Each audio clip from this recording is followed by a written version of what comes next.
Boilermakers do it! They survived the upset with a 3-set run to win in 5. The block by Purdue, and the Boilermakers are moving on! Welcome back to the Dig City Podcast, brought to you by Franciscan Health. Dave, Franciscan Health, proud to be the official medical provider for Purdue Athletics and proud to help us bring you this Dig City Podcast every week. Those people have been great for Purdue. They have. And they're great Purdue volleyball fans. And so I know from the standpoint of our team, we appreciate all that they're doing to help Purdue University. There's so much that goes on behind the scenes in Purdue Athletics, and community partners like them really are the only way that this whole thing works. But, well, here we are. It's game week. Mm-hmm. We're going to talk about this weekend's tournament sort of in depth, and I know we're going to talk about this year's freshman class pretty in depth as our fans get a chance to see them for the first time in matches that matter here in a few days. But first I want to start with last Saturday and the scrimmage, the final scrimmage, Golden Black scrimmage in Holloway Gym. What did you learn about your team? They're pretty good. For a young team, they're playing with poise and a show of experience. They played a lot of volleyball. You don't get to be playing in the Big Ten if you haven't played tons and tons of club and high school volleyball and been trained. And we got great leadership. We got great toughness. But I just felt like that scrimmage was one of the best that we've ever had in a black and gold scrimmage. And people that know volleyball, when I talked to them afterwards, they were all pretty impressed with nearly every aspect of the game for our team. Yeah. And I'm watching it every day in practice, and sometimes you kind of become numb to some of the things that other people might see. But certainly, we've got some pin hitters that can absolutely hammer the ball.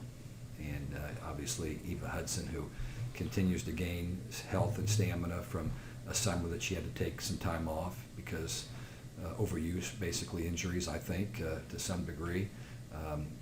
She was the go-to player for a year on our team, and she needed a break, and we gave her a break, and now it's just a matter of getting her back into form. And if last night was any indication, she's getting very, very close.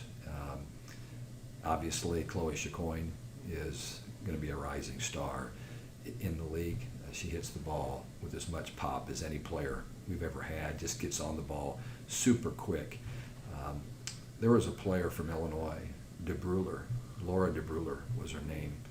And it's been probably 10 years since she's played. Time goes kind of fast when you get to be old. Keep spinning. And what impressed me about her, I think she was maybe an all Big Ten player a couple of years in a row for the Illini, was from the time she took off on her approach, she got on the ball faster than anybody in the league, maybe anybody in the country. That's kind of what Chloe does. And she has the same approach. She transitions so well. She works extremely hard all the time on the floor, but she never shows any signs of wearing down. She's an absolute hitting machine. And so with her and Eva out there, and then you've got Kenna Woolard, who was a player of the year from Illinois, that has gotten so much better since she arrived last January that, I think if we would start a match today, she would be in the opposite position, because that's maybe three of the best arms that we've ever put on in the pin positions. And she's a pretty good blocker. She's undersized to play opposite. She's sized better for the left side position, but she jumps well. She's got incredible blocking technique. She's a natural swing blocker. She understands the game. And I just feel like right now she benefits us by having her on the floor, but there's a real war for that opposite position. You look at Grace Heaney, that played really well on Saturday in the scrimmage. That's a name that a lot of people were asking me about after the match, the lefty from Omaha. And she's just got to keep getting stronger and become more and more consistent with how she plays the game. Another player that's had some injury problems has been Rostovsky. We call her Skeeter, Emily Rostovsky. Only a sophomore eligibility-wise, but this is her third year. One of the most physical athletes on our team, and she's had some issues, but last night she was just hitting the tar out of the ball. I mean, she buried a couple of balls, and she's playing at 10 feet 6, 10 feet 6.5 inches high, which is incredibly good. She's 6'2", and so she's fighting for time out there. And we got the potential of moving one of our middles to that position. You know, Okay. there's two of them fighting for what I'd call the second middle spot. I mean, Raven Colvin is a freak of nature, and so she's going to be in one of those. She's playing by far better than she's played ever for us before, as she should. She's older. Sure. It's her third year of starting in the Big Ten. But Lourdes Myers and Lizzie Carr are really good quality athletes that are both living around 10'6", 10'7", and but one of them can move to the right side as well, while the other one would stay in the middle, in that second middle spot. But a lot of live arms, a lot of people that compete, a lot of people that are working as hard as they can to find a way to get themselves on the floor to really be part of what's going on this year.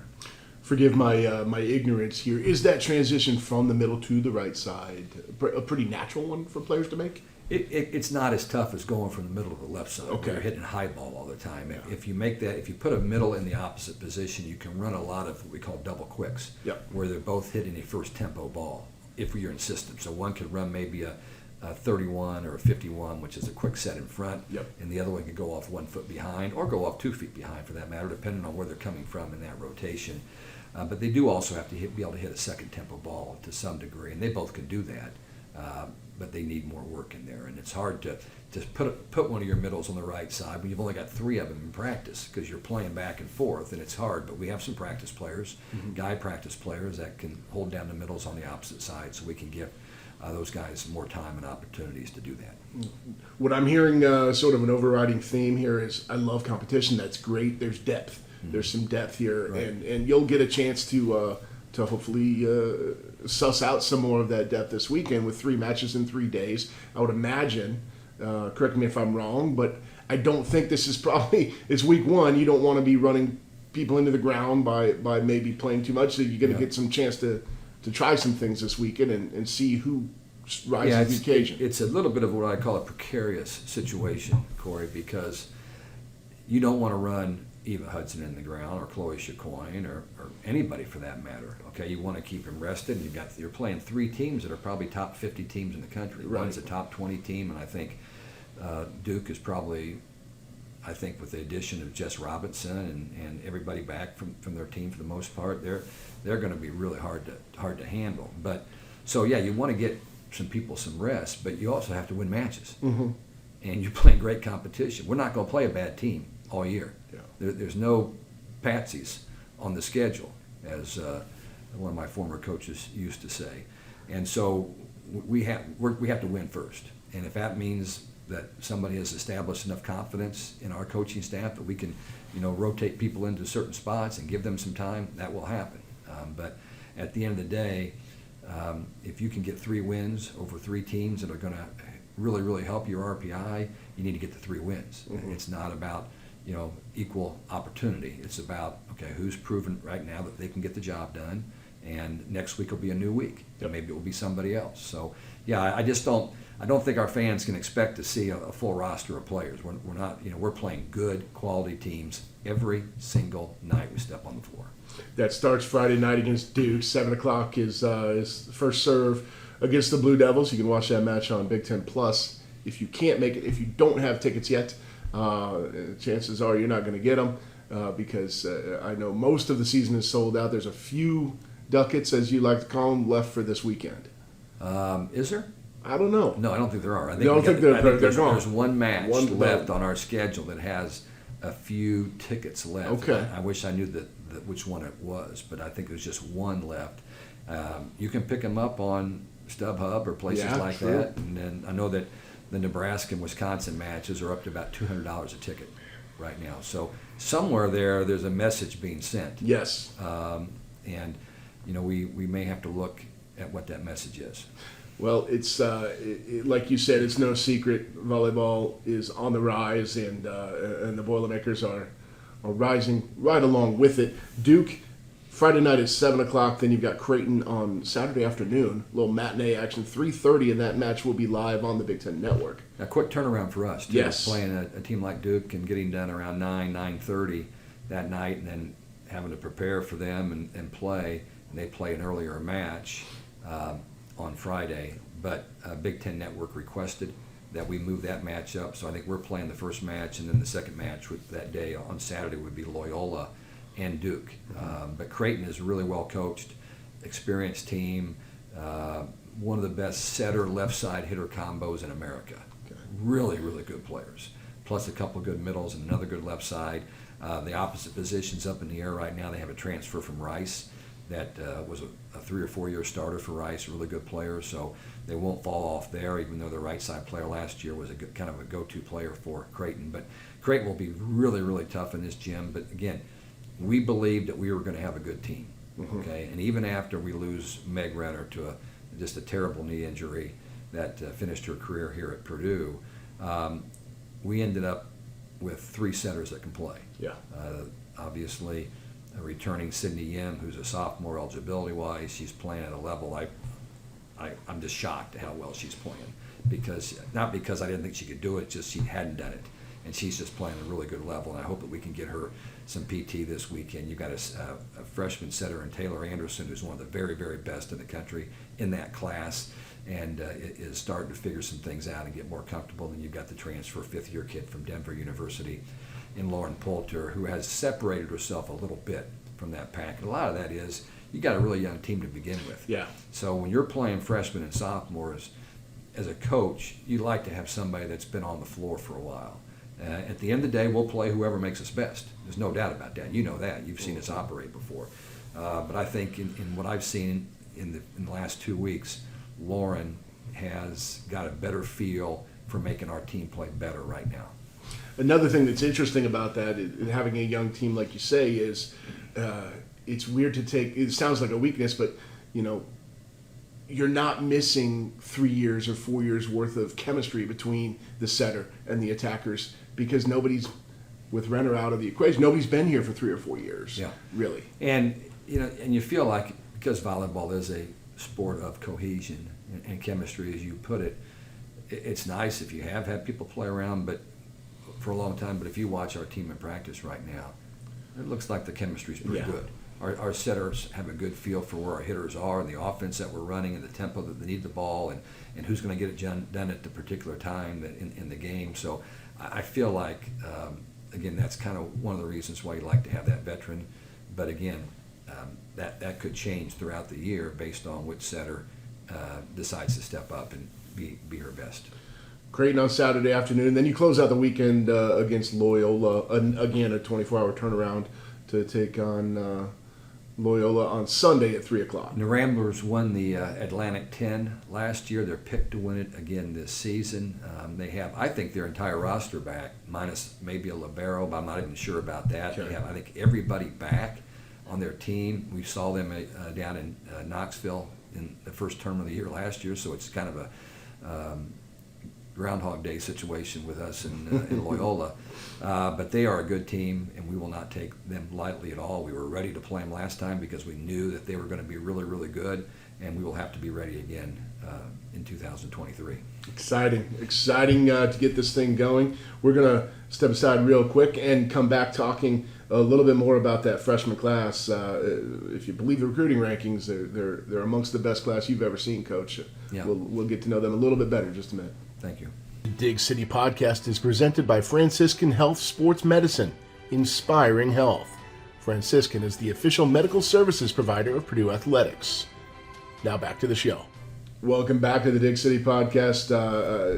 Dave, let's get into that freshman class. You've talked about a couple of them already in the recap of the scrimmage and looking forward to this weekend, but just let's go through those names. Well, first, our fans need to understand that we have 2 redshirt freshmen that still have 4 years of eligibility remaining. Brielle Warren from Houston, Texas. That's a physical left side hitter that is making progress this preseason. I'm pleased with her effort. And then you have Lizzie Carr, who's 6'6" out of Pennsylvania, that is going to be a blue chipper in this league. So those people have 4 years of eligibility. They join a class that comes in for the first time. Backcourt players, Rachel Williams, who is far better than I anticipated. She's a real steady, real focused, cerebral player that does everything that you want your DS to do. She's a good server. You could see her serve in any match for us because she serves the ball really well. Then she goes in and she's alert. She makes plays. She gets it. All right, so I'm really happy with what we're getting from her. Out of Orlando, Florida, you have Julia Kane. Julia is really long for a DS. She's over 6 foot and a good athlete. She plays with a little bit of what I call reckless abandonness, and we're trying to get her a little more settled and disciplined in how she plays. I love the way she's responded to our coaching and our call it criticism at times of her play, because she's so much better than she was 2 weeks ago when we first started. And she right now is kind of a mainstay on that second unit. We don't have a lot of DSs, so her and Rachel are in the game all the time. They're getting all kinds of touches, making all kinds of plays. Your practices are only going to be as good as what your gold unit would be. In our case, black unit we put on the first side, gold unit, and those two are doing a great job making plays, passing the ball, defending, competing, all the things you want. So, really high marks for those two. Taylor Anderson we talked about briefly. She's a setter from San Antonio, Texas, 6 foot half inch, probably touches around 10.3, 10.4, and really hasn't been in a weight room a tremendous amount yet. So I think she'll continue to blow up physically in a lot of good ways. She's got a very smooth release. She understands the game. She's a hard worker. We're in good hands with her down the stretch, which is why when people ask me how I feel about UCLA and USC and Oregon and Washington, 4 consistent top 25 teams in the country coming in to join the rest of this league, I feel pretty good because I know we're going to be loaded for bear for the next 4 years as far as I can see. Yep. Also, Grace Heaney, the lefty out of Omaha, a really quick off the floor athlete that's left-handed, which is good. She brings something a lot of teams don't have, which is a good lefty on the right side. She's smart. She works hard. She was a 3-sport athlete, very good 3-sport athlete, and she comes from a family that just expects success, which is great. And so she will come in and she'll work hard and she will get better every day. Then we have Chloe Chacoin, who's from right here in Lafayette, that is clearly a special player. I talked to, I think you might have been there unless you left early. I talked at the staff meeting today where our entire staff of Purdue Athletics was there. And I said she's kind of, will remind you of either Rondell Moore or Carson Edwards or both of them, because she's not very big, but she's a special athlete that explodes. And if you watch those two guys play, you know what explosiveness is all about. She's a point scorer like Carson Edwards. She can, has all the physical skills you can ask for like Rondell Moore, and she believes in herself. Yep. So she's, she's special, and she, has earned a spot on the floor as a freshman in the Big Ten, and is also leading our team in a lot of different ways. And then Kenna Woolard from Illinois, talked briefly about her. I've already said I think some nice things about her. I think she's going to be very special as a player, one of the best human beings that I've ever recruited to Purdue. She's a good student. She's a good athlete. She's cares about people and is just a great teammate. We're trying to find the best avenue to get her on the floor. Right, like I mentioned, the right side right now, but there's a lot of other different ways that she can be on the floor. She'll be a complete player. Yeah. Right now you have Eva and Chloe that are playing all 6 rotations. She's capable of doing the exact same thing. So when you look at who might get some time on that left side position, it could be her as well. Okay. But she's also got the opportunity to play right side because she fits that criteria. So there's your 6 or 8 people that are in the freshman class as of right now from an eligibility standpoint. So it is a class that our fans should really appreciate and look forward to watching. You mentioned something just now. I've got 2 questions in the hopper here. You mentioned something just now with Eva and Chloe both playing all the way around. What does that do from your rotation, from your lineup rotation wise? Because that takes away some spots, or it gives you potentially a few more subs. You don't use nearly as many subs Right. when you're playing both left side hitters. For the most part, 6 rotations. That doesn't mean you're not going to give Eva or Chloe a break Sure. at some point in time. And that's one of the things you do when they go in the back row, even though we will use our hitters out of the back row. We've been doing that for several years, Yeah. and we like to do that to try to keep teams off balance a little bit. How much we do that will be dictated by our setter, I guess. But it allows you to make some other subs. Maybe you can put a serving special for your middle when she goes back to serve. Although our middle led the league in aces last year, Yeah, right. and is still our best server that we have on the team. But she can maybe go. You can make a double sub, like USA Volleyball likes to do, and they get very limited subs. But what they'll do now and then is when their setter goes front row, they'll bring a big horse in for her, and then bring another setter in right back. So you go 3 rotations where you still have a big physical right side blocker. And where Lauren Poulter is not quite 6 foot, 5'10", 5'10 and a half. She's not a huge block. So if we're playing against a big left side hitter that starts to take advantage of that somehow, we can make an adjustment, and that gives us 2 subs there. Every time we make that move, that's 2 subs. Yeah. You get 15. Okay. Okay, you get 15 subs. But you're not going to, only place we're going to sub is going to be for a right side player. Let's just say it's going to be Kenna Woolard, okay, or Grace Heaney or Emily Rastovsky. When they go back to right back after they spent 3 rotations in the front row, you might bring in a DS for them. You probably will. That's 1 sub. And then when she rotates and goes back, that's another sub. But that's the only subs right now that on paper we would necessarily have to use.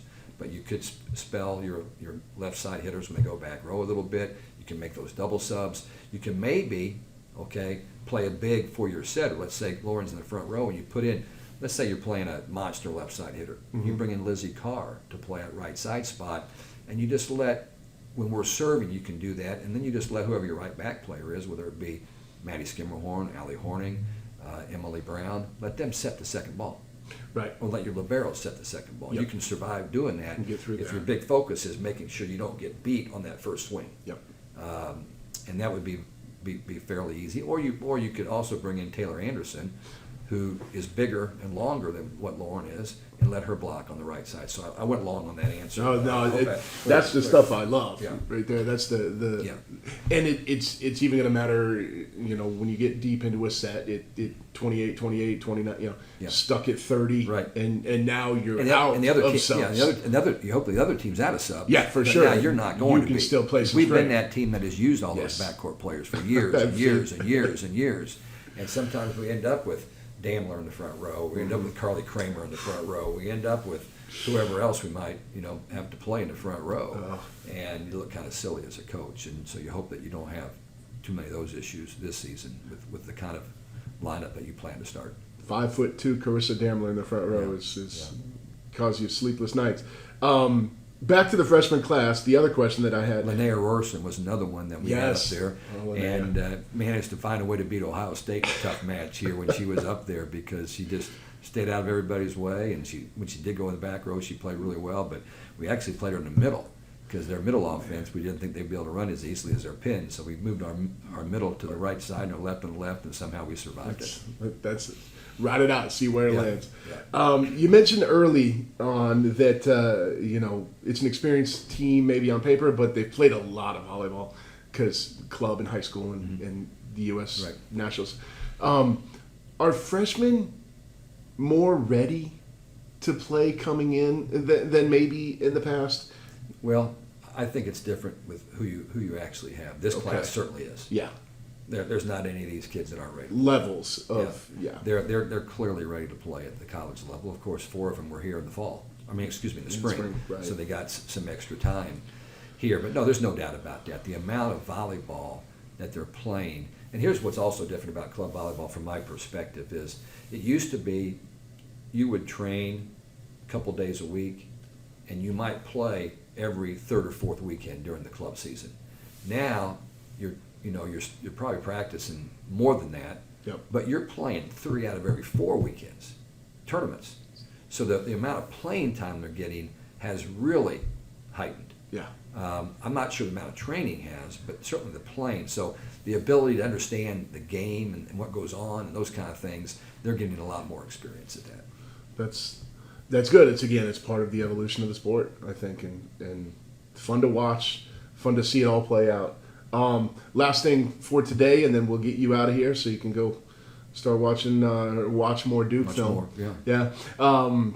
Let's take a quick look at the national scene. I know it's not really top heavy, but there are 3 definite lead contenders in general thinking going into the season for the national championship. Yeah, there's 3 teams that everybody right now in the media, and I think even on the coaches poll or a fans poll, seem to be getting most of the attention. And believe it or not, it's not Nebraska. Yeah. But it's Stanford, Texas, and Wisconsin, because they return. Well, Texas won the national championship last year, kind of going away the way it worked out because some of the heavy hitters didn't get to the Final Four. Yep. So they managed to get through pretty much unscathed, and they do return a lot of great players. They lost some really, really good players. I think they got the number 1 tag by the coaches because of last year's national championship. I do think that most coaches probably believe that Stanford and Wisconsin have more talent on their roster than what Texas does. But I think they also put Texas in that grouping. So those are the 3. But after that, I still think, you've got Nebraska, you've got Pitt, you've got Minnesota, you've got Penn State, and I know I'm forgetting a whole plethora of teams that just have incredible talent. When I look at Minnesota, they've got great talent. Nebraska doesn't have a senior on the roster. They're young like we are. They don't have a senior on the roster, but they got all top 10 recruits in the country. So I don't think anybody feels like they're not going to be an exceptional team, and they've got maybe the top-ranked setter in the country that is going to be maybe most likely running the show for them, and she is a tremendous player. So, and they're well coached, and they've got the history of winning. But I think that the Big Ten will be very well represented. Mm-hmm. I certainly think through 1 through 5, the Big Ten is really, really good. I also think that teams that you could expect to see something from, I think Indiana is going to have the best team that they've had since maybe 2010 when they had run to the Sweet 16. They've got talent, they've got some toughness, they got a lot of enthusiasm right now. Northwestern is going to be better than what people want to give them credit for. They got banged up late last year with some injuries, and that kind of halted their run at an NCAA tournament. They have not been to a lot of NCAA tournaments. I thought last year was going to be an opportunity. Yeah, they real tough break for them. They hit the transfer wire very, very hard, including our Maddie Chin, who is I think will be in the lineup for them. So I'm excited for her, but I think they're going to be a little bit better. I think Maryland will be a tough out, as they normally are. Look for Michigan State and Iowa with second-year head coaches to make some noise. I think that those coaches are doing similar to what I feel like our staff did when we first got here. We're building the program, trying to get them to understand it takes a team and chemistry and great attitudes and hard work and belief and all those things. And so I think that those teams will also be really good. I'm sure I might be forgetting somebody that should be in that conversation. But our league is going to be super tough. I think it's going to be a really, really high-level NCAA tournament this year because you still have the fifth-year kids playing and a lot of really, really good teams. So I don't, it's going to be tough every time you step on the floor. And I think we have maybe the toughest schedule in America. Yeah. With obviously playing the Big Ten has a lot to do with that, but we scheduled extremely tough in the 9 non-conference matches. So it'll be a challenge, and I hope our fans buckle up and are ready for it and give us all they can. Can't wait to see it. Can't wait to see it Friday night, 7 o'clock against the Blue Devils. Get out to Holloway Gym or watch on Big Ten Plus. And I can't wait to walk into that gym with what I think is going to be a fervor in that crowd. The students back and our new block party. Remember, the block party is like our team. Yeah. It changes every year. There's going to be new personalities, new characters in that student crowd. And we had some great ones last year. I thought it was a great year for our block party last year, and I certainly hope that this year we'll even get some more antics and attitudes up in our student crowd known as the block party. One great sign for that was this happened while you were at Media Day up in Chicago. The block party tickets went on sale and sold out in under an hour. 40 minutes. 40 minutes to sell out the entire student section. And like you said, from year to year, you never quite know where you're going to get. Well, I think that's a sustainable method. People don't understand what the student sports fans are like at Purdue. Yeah. I haven't seen anything like it anywhere. They love our sports teams. Part of it is they're not having to pay a lot of their money to run our sports program. Okay, there's a divide between athletics and academics. Okay, Purdue runs their own athletic department. They're not taking money from the academic side, and so but they love our teams. And you start to win for them, and they will go crazy. Absolutely. And hopefully we'll win enough matches to get them on board. Sounds good. Good luck this weekend, Dave. Thanks, Corey. All right.